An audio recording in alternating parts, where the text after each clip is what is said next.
guys can have a seat. Well, good morning and welcome to Easter Sunday at Green Hills. It's so good to see you this morning. As you can tell, we think that Jesus being raised from the dead is a really big deal. And today we get to celebrate that. And if you're new to Green Hills, we're just really glad that you're here.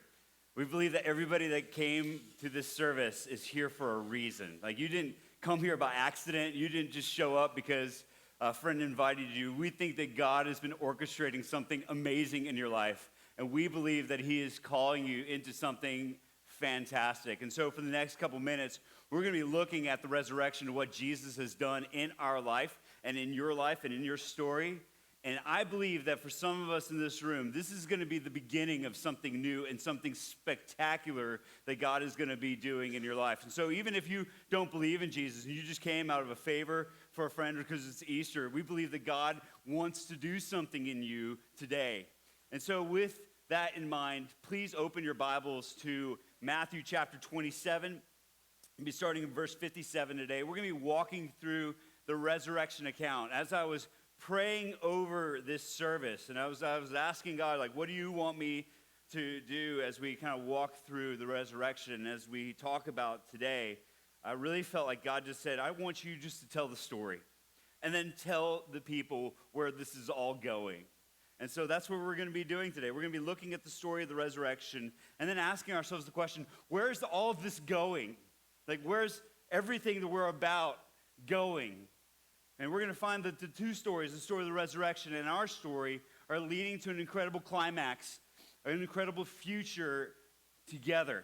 And so, as we walk through the text today, keep that in mind, that this story is your story, okay? This story is not just an old story. It's not just a dead story. It's not just a story that your parents believed, but it is your story. And so we're going to start right now this story in verse 57. It says this. When it was evening, there came a rich man from Arimathea named Joseph, who was a disciple of Jesus. He went to Pilate and asked for the body of Jesus, and then Pilate ordered it to be given to him. And Joseph took the body and wrapped it in a clean linen shroud and laid it in his own tomb, which he had cut in the rock. And he rolled a great stone to the entrance of the tomb and went away.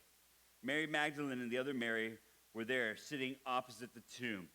So our story begins here, that Jesus died on a Friday, and a man comes forward, a man named Joseph, who was a secret follower of Jesus. He was afraid to be an open follower of Jesus because he was a very important person in their community. He was actually somebody on the ruling council. And it was too risky for him at that point to identify himself with Jesus. But you find something happening in the death of Christ that is astounding. He actually starts identifying with Jesus in ways he's never identified with Christ before. He starts saying, no, that actually is my king, and I'm going to go public now. In a way, actually, there's an incredible tragedy here in that Joseph didn't interact fully with Jesus like he could have during Jesus' life. He kind of kept him at an arm's distance because of fear. And I find that fear sometimes keeps us from walking with Jesus in the way that we ought because we're afraid of who might know that we're identifying with Jesus. But my invitation to you today is to not wait till the end of your life to make a decision, but to walk with him now. To choose to walk with Jesus now, openly and as boldly as you possibly can. Don't let your life be filled with regret. And Joseph starts redeeming his story by identifying with Jesus. And he brings Jesus into his own tomb, into his own grave, and there buries Jesus. Now, the story continues. Verse 62. It says, the next day, that is the day after the day of preparation, the chief priests and the Pharisees gathered before Pilate and said, Sir, we remember how that impostor said while he's still alive, after 3 days I will rise. Therefore, order the tomb to be made secure until the third day, lest his disciples go and steal him away and tell the people, he has risen from the dead, and the last fraud will be worse than the first. And Pilate said to them, you have a guard of soldiers, go make it as secure as you can. So they went and made the tomb secure by sealing the stone and setting a guard. So we find that what some people think happened to Jesus, that it was just all fake, was actually the fear that the people had in the first century. So the very first thing that we hear sometimes from people who have skepticism towards the cross and towards the resurrection is that they start saying that it's all a fraud, that Jesus' disciples made it up. And you just need to know, you weren't the first to think that. In fact, in Jesus' day, the very first thing that his enemies say is they say, hey, listen, let's make this sucker as secure as possible so that no one's going to come steal his body away and say that he was been raised from the dead. And the reason for that is because Jesus said that this is going to be the sign I'm going to give you. Jesus was constantly asked by people, hey, prove to us that you're Jesus, that you're the Son of God, that you're the one who's been sent by God to tell us how we're supposed to live and have peace with God. Just prove it. And for them, sometimes even the miracles that he was doing weren't enough. In fact, I think it's hilarious that often Jesus would be healing people all day long, like doing miracles. And most of us would be like, I'm absolutely blown away by that. And then that evening, people would come and say, okay, Jesus, show us something better than that, okay? Like, just prove to us that you really are the Son of God. And so Jesus actually said, this is what I'm going to show you as a sign. The sign's going to be that I'm going to die, and then I'm going to be raised again on the third day. That's going to be the sign that I'm going to show you that I'm who I said I am. And so this actually made an impression on his enemies. They're like, listen, we killed him, but he said he's coming back, so let's just make sure that that's just not going to happen. And so we find something here that's important for us as we look at the resurrection. And that's something that is true for every single one of us as we look as to where we're going. One of the realities of the resurrection is this, that the resurrection must be reconciled with our reality. Every single one of us in this room must come to grips with the resurrection. Because it's a historical reality. Even if you don't believe in Jesus, you need to know that there is strong evidence towards the claims of Christians that Jesus Christ has been raised from the dead. And it starts right here as they made the tomb really secure. They sealed the tomb. They put a huge rock in front of it. They sealed it so they couldn't just move the tomb. And then they put guards around it. And this is something that Christianity has advocated and proclaimed for millennia, that Jesus didn't stay in that tomb. That's what we're celebrating today, the best news possible, that Jesus Christ, even though he died, was raised again. And every single one of us has to come to grips with that claim. So if you're a Christian, you've already believed that claim, then you need to live in light of it. You must walk in light of the fact that you think that Jesus beat death, which means you're going to act differently than a lot of your friends. You're not going to be as afraid of death as some of your friends. You're going to live radically for the glory of God because you believe that Jesus Christ beat death, and no one can define you beyond that. So if you're a Christian, that changes the way that you live your life. Now, if you're somebody who's a skeptic, and God bless our church, we're full of skeptics. This is something that's awesome about our church. If you're somebody who has doubts about Jesus, just know that you're not the only one in this room.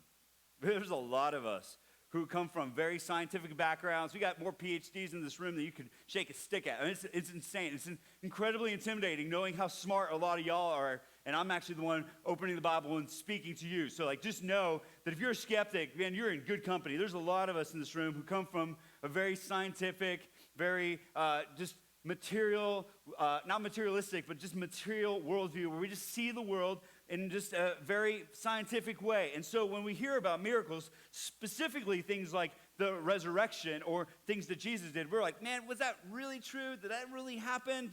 Can I really believe that? Or were these people just a bunch of regressive, pre-scientific people who just believed anything that was told to them? But here's what you need to know, is that the people in Jesus' day also didn't believe in the resurrection. They didn't believe people came back from the dead. They didn't believe people were half dead and then came back. That's actually something that's straight out of The Princess Bride. That's not the Bible, okay? So you find that in Jesus' day, nobody really believed in the resurrection or that it was possible, that it would happen now. In fact, those who did think about the resurrection believed only that at the end of time, people would come back and be raised from the dead. So Jesus is saying something that's amazing when he says he's going to be raised from the dead. Now, as you start looking at the person of Jesus, there's some facts that you just need to know that all scholars believe. So whether you're a skeptic and you don't believe in the claims of Jesus, you do believe these things because they're attested to in history, not just in the Bible, but in historical records. Stuff like Tacitus's histories, or Josephus, who is a historian in Jesus' day, who's Jewish, wrote about the death of Christ. And so everybody pretty much believes that Jesus lived and that he died on a cross. These are incontrovertible facts. No one disbelieves that Jesus Christ was a real person and then died on a cross. Doesn't matter if you disbelieve the Bible completely. No one believes that he didn't live at one point and that he did not die on a cross. These are facts. They're unassailable. But then we also know that Jesus Christ was buried, and we got a whole lot of people saying that he was raised from the dead. And we also know for a fact that the tomb was empty 2 days after his death. These are recorded facts in history. But we find that not only are these facts out there, but there's a whole bunch of people whose followers were saying that they saw him. So it wasn't just that they saw an empty tomb, but they also saw a walking, living, breathing person who was wearing the marks of the crucifixion and interacting with them. This Jesus. He came back from the dead. And even in the earliest days, a guy named Trajan, who was writing a letter to the emperor, was like, listen, people really believe this dude was walking around, that he's alive. It wasn't something that was made up like centuries or millennia after Jesus' death and burial. This wasn't just an invention from Europeans putting their philosophy onto the Old Testament and onto the ancient text. No, this is actually something completely different. People believe that they saw him. And to this day, no one's ever brought a body forward. In fact, that's the one thing that could have killed Christianity right away. Is if somebody was like, nope, we've got the body. We've got it right here. But we've never, ever, ever had anybody bring that to light. And I know some people would say, okay, so there's got to be a different way that Jesus Christ was crucified and then put into a tomb and then came out. Maybe he just fainted. This is something called the swoon theory. And I just got to tell you, some people really believe that Jesus was crucified. He was flogged 39 times, had incredible blood loss. He just kind of passed out on the cross, and then they took him down. They thought he was dead, but he wasn't all dead. He was just mostly dead. Then stuck him in the tomb, and then they kind of walked away. But when Jesus kind of came back to his senses, kind of woke back up and kind of healed a little bit, then he snuck out, and bang, they got Christianity. He went in hiding after he showed up for a little while so that his myth would be perpetuated. And you just got to know that's the craziest thing you've ever heard, okay? So basically what you're saying is that they hung a dude on a cross, and the Romans, who know how to kill people pretty well, just didn't realize that he was dead. So they took the most notorious victim of crucifixion that ever existed to that point in the people in the area of Palestine, and they're like, okay, we're gonna just take him down and put him into this tomb, and then we're just gonna put a guard and just act like nothing ever happened. But instead, Jesus got up, rolled a boulder about the size of a Volkswagen away, and then fought 30 soldiers, like Jackie Chan style. Just like a ninja out of nowhere. Even though he's been bleeding all day, even though he's been stabbed in the side, he's like, oh, you guys, come on, come get some. And then escapes. This is an incredible fantasy to believe that Jesus Christ just fell asleep, succumbed to some of his injuries, and then kind of revived. No, we find something completely different. We find many men and women who believed that they saw him walking among them and went to their deaths because of it. Probably one of the most astounding realities of the gospel accounts are the men and women who are eyewitnesses to the risen Christ, who went to their deaths, often torturous, horrible deaths at the hands of their enemies, and refused to recant because of one radical fact, that they believed that the man that they were claiming to be God had beaten death, and therefore death wasn't a scary place anymore. We're going to just go side with the guy who beat death. How about that? You can hurt me, but that's not the end, because I know the one who's got the keys to death and will release me because he has all power, which brings us to the second reality of the resurrection, is that the resurrection brings victory. It brings victory. Not only does it chafe and change our reality, it brings victory to our life. So Matthew chapter 28, verse 1 says this. It says, now after the Sabbath, towards the dawn of the first day of the week, Mary Magdalene and the other Mary went to see the tomb. And behold, there was a great earthquake, for an angel of the Lord descended from heaven and came and rolled back the stone and sat on it. His appearance was like lightning, and his clothing white as snow. And for fear of him, the guards trembled and became like dead men. But the angel said to the women, do not be afraid, for I know that you seek Jesus, who is crucified. He is not here, for he has risen, as he said. Come and see the place where he lay. And then go quickly and tell his disciples that he has risen from the dead, and behold, he's going before you to Galilee, and you will see him. See, I have told you so. It's incredible. An angel comes down. The tomb is rolled away. The soldiers are like so terrified, which you would be too if you saw an angel come down from heaven with lightning and thunder, right? They fall as dead men. And then these women come who love Jesus. They love Jesus so much that they're willing to come after his death to go prepare his body. Because this is what Jesus does to people. He changes their heart. When he interacts with them, he starts changing who they are. They become changed from their heart, not just like their actions, not just their moral characteristics. These ladies are not coming from compulsion because they're trying to please God because of the way they live. They're coming because they love Jesus. And they come to the tomb to prepare his body. And when they get there, they hear the most astounding news possible, that Jesus isn't there anymore, which is amazing because he told them he was going to be raised, but still the realities of life kind of were like, how's this possible? Like, how could a person be raised from the dead? Like, how's it even a reality that we could actually like sink our teeth into? Like, how's that true? And yet they find this news that they can hardly even believe, that this angel says, Jesus is not here. You guys can go look, but he's gone. And in this moment, Jesus declares victory over death, victory over fear, victory over sin. He declares victory. This is why we celebrate on Easter, because Jesus declares victory, that in him we can have a different future. You don't have to walk continuing trying to please God on your own moral effort or trying to be really, really good. You know, I think a lot of us struggle with our relationship with God because we constantly are trying to be good enough to get him to love us.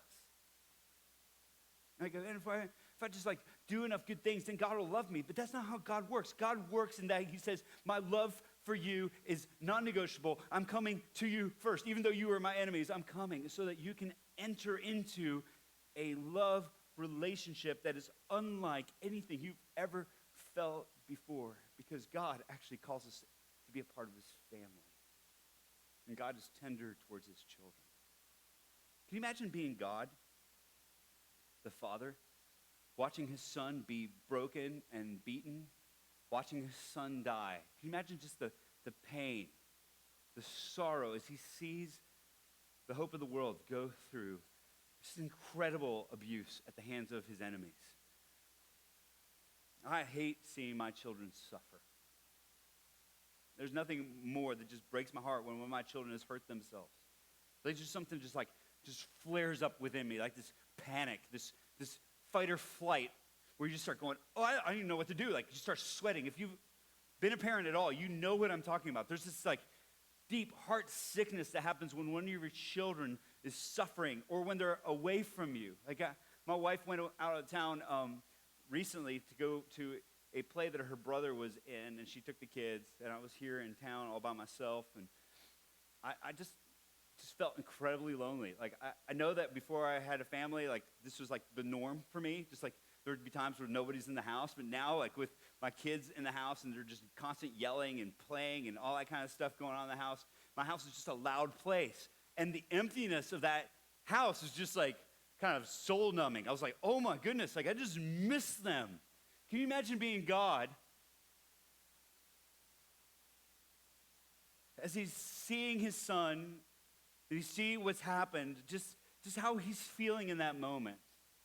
And then when he calls his son to rise, like, what joy comes in the Father's heart as he calls his son out of the grave. Can you imagine what that was like? You know, Jesus, when he was in his earthly ministry, he raises a little girl from the dead. And he comes to her, and she's already died. Everybody's like weeping, and Jesus actually says, don't cry. She's actually sleeping. Which everybody laughs at him at that point because they're like, she's obviously dead. Like, she's not breathing, Jesus. Are you dumb? Like, can you not see that she's not breathing anymore, Jesus? Like, that just doesn't work. Like, what are you talking about that she's asleep? And then Jesus calls her to rise, and he says these words. Which actually, the gospel writers preserve for us. He says, Talitha cum, which means little lamb, rise.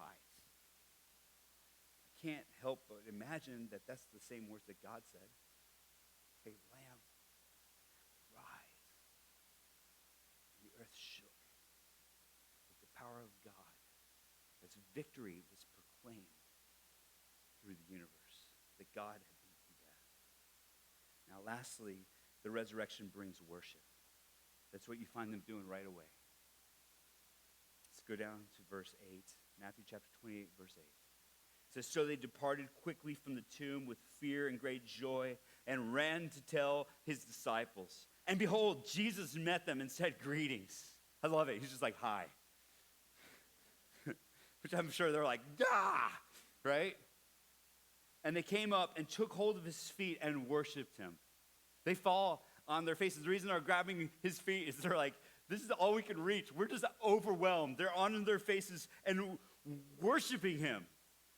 And this is amazing. In fact, up to this point, nobody really saw Jesus quite like this, where they're like, we're worshiping you for who you are and what you've done. Not just some things you've said, or not even just some of the things you've like done around us, but you are somebody completely different. You just beat death, and we are going to worship you as God. And I always wondered, what would make you worship somebody else? Like, I find it so fascinating to find Jesus' family worshiping him, like his mom and his brothers and his cousins. Can you imagine worshiping one of your brothers? You're like, no, I saw you when you were 7, and there's no way that I'm going to ever think that you're God. I saw you in junior high with braces and glasses, and I saw how awkward you were, and there's no way that you are God. Can you imagine that? I mean, like my brother, I hit him with a croquet mallet in the head one time when I was a kid. He cried and screamed like a little child, just like he was.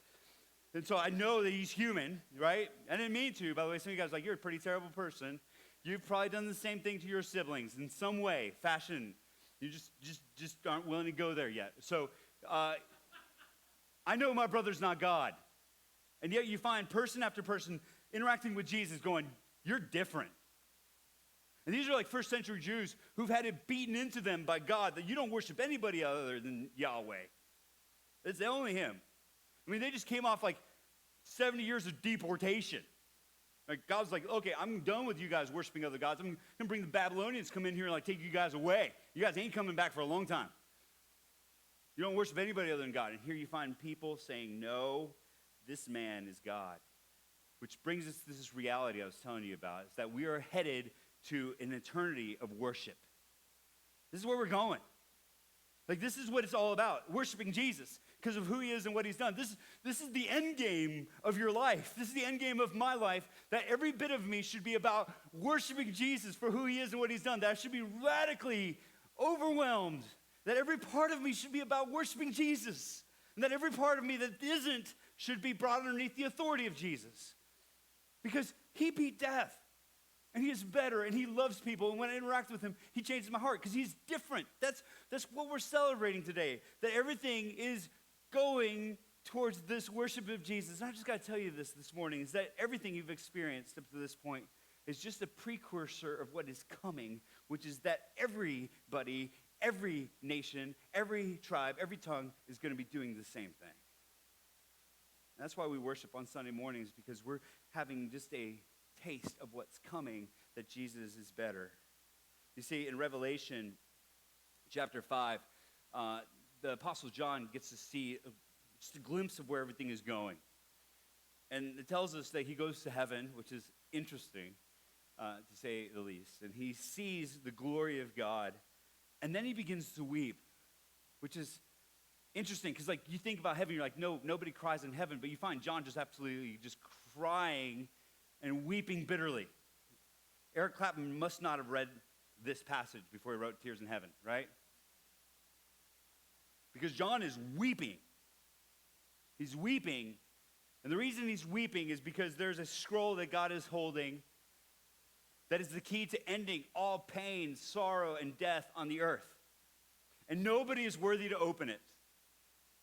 So John is basically going, there's no way for suffering and sin and war and pestilence to end on the earth because no one can change that history. No one can do that until someone stands forth and he sees a lamb that looked like it is slain. And he takes this scroll and opens it. And people start worshiping him, Jesus. And they say this in verse 9, Revelation chapter 5. It says, and they sang a new song saying, worthy are you to take the scroll and open its seals, for you were slain, and by your blood you ransomed people for God from every tribe and language and people and nation. And you have made them a kingdom and priests to our God, and they shall reign on the earth. Jesus is about bringing people from every tongue, tribe, and nation. That's his call, to bring people from everywhere so they can worship Jesus with all their life. And he's worthy because his blood has accomplished that. That's why Easter's a big deal, because Jesus paid the price for you to come to know him. Listen, I don't know what you've done in your past. I don't know if there's something like this disqualifies me from being a follower of Jesus, whether it's your doubt or your past or your sin. Maybe there's something you've done that's just absolutely shameful and you don't want anybody to know. And here's what you need to know is that Jesus loved you so much that he came and gave his life for you, and he wants you to trust him with that thing that you think is disqualifying. Because he has paid it all in his blood, and he's ransomed people. That's an amazing statement.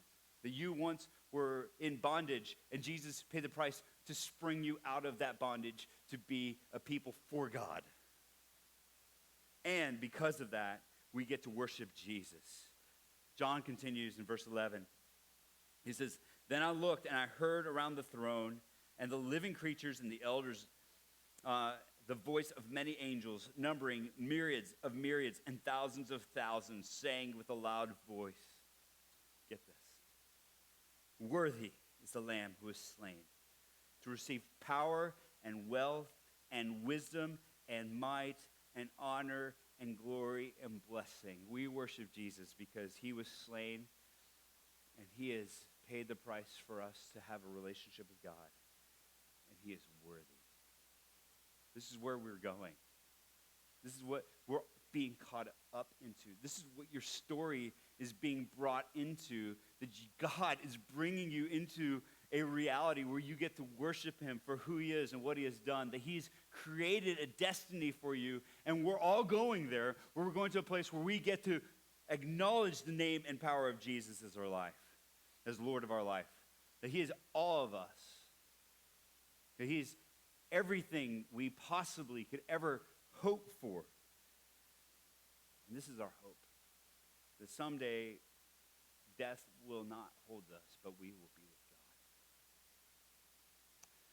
This week I heard news of an incredible tragedy. A young 18-year-old was headed home for Easter weekend, got in a fender bender, and as he was waiting for the cops to get there, another car came and hit his car going 60 miles an hour and pretty much ended his life. Completely brain dead, 18 years old, college student. Friends, life is incredibly short. None of us is guaranteed tomorrow. But this is something else you need to know, is that God has made it possible for you to have a life that's eternal, that is beyond this fleeting moment that you have.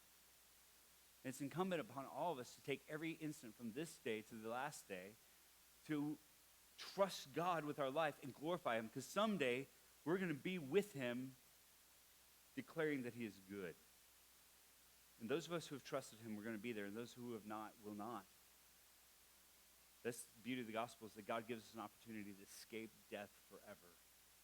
And friend, don't leave here before saying to Jesus, my life is all yours. If you've never trusted Jesus, if you've never given him your heart and you're here today and God has been moving in your heart and he's been like shaking you and you hear the truth of the gospel that God loves the unlovely, that he loves people who are a mess, that he loves doubters, and your heart's been stirred towards that. Don't walk out of this room without doing business with God and telling him that you're going to trust him for the rest of your life. Don't waste your life. Don't waste it. Because God has given you a better future and a better hope than you can ever imagine. Don't waste it. As we close, we're going to start thinking and worshiping now, declaring that Jesus is good and declaring that he is worthy.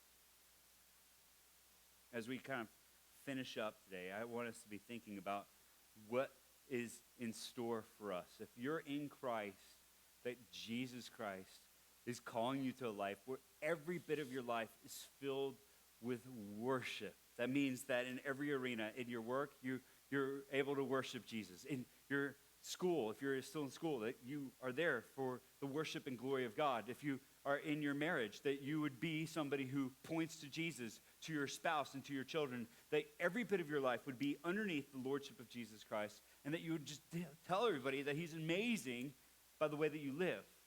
Because this is what's so incredible. The most powerful, transforming force of Christianity were the people that declared that Jesus was alive by the way they lived their life. That's what was incredible, where they dealt with the reality that Jesus Christ claimed to be raised. He's like, this is going to happen. Then they believed that he was raised, and then they told everybody about it. That they declared that he had victory over everything, over death, over sin, over pain, over sorrow, that Jesus Christ is just better. And that if you came and you trusted him with your life, that you could actually find hope for this life and the next life. And those people that believed that became a flame that absolutely changed the world. They changed the Roman Empire to the point that the Roman Empire is in ruins. You can go see it. You can see like some of their buildings if you go to Rome today. The Roman Empire is no more, but guess what? It's still thriving and moving forward. The glorious reality that Jesus Christ is King of Kings and Lord of Lords. And you can put your hope on that beyond everything that may happen.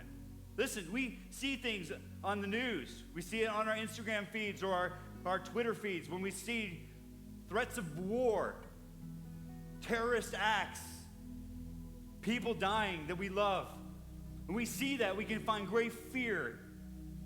I look at that and I find great fear. I hope that my children will never experience tragedy.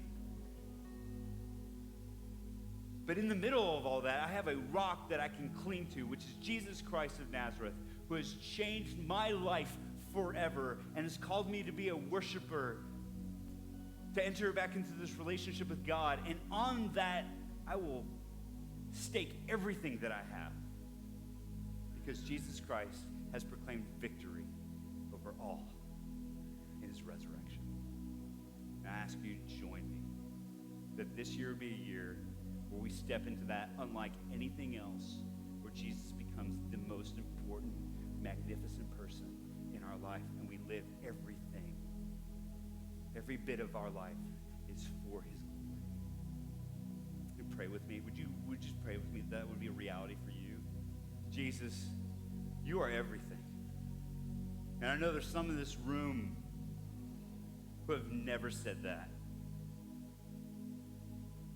Jesus, you've been a part of their life, but they've not had you as the thing, the one, the risen King. And Jesus, I pray that today that they would just say, God, you're it. I'm in. I don't even know what that means, but I'm in. I'm just in. There's some of us in this room who've been good Christians for a long time, and we've been in church, and we've prayed this before, but our heart is growing cold. And today on Easter, we're saying, well, I want the resurrected life of Jesus, because I want to enter into something beyond the rat race of my job and trying to pay my bills. I want a purpose, which is declaring to the nations, to the world, that Jesus Christ is better. I want a bit of that, because I know that everything else is secondary to making you know. Jesus, I pray that you would stir within us a fire for your glory. We'd never be satisfied with anything else.